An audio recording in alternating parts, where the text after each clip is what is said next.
Kış kış gelir, karcas çiser, büyük ayazdan buzluk olur. İstediğini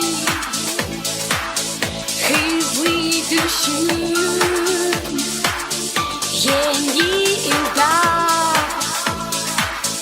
kovaslı olsun. Urdu ayaz, dünya beyaz. Yeni yılı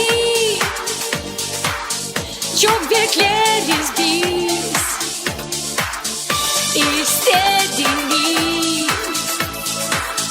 hızlı düşün. Yeni yılda kovaslı olsun. İstediğini hızlı düşün. Yeni yılda kovaslı olsun.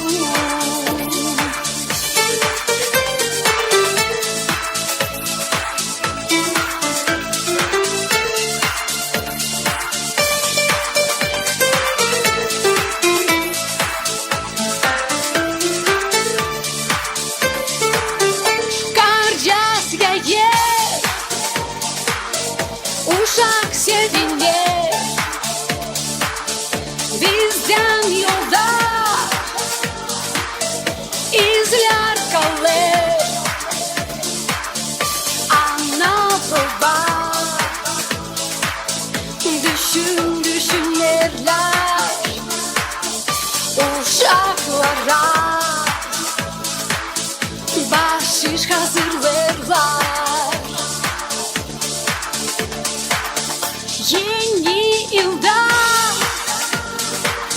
büyük olur. Yeni yılda ayaz resimler, sofra dolu, misafir boyu. Şen şen koyder, yeni yıl gelir. Sofra dolu, misafir boyu.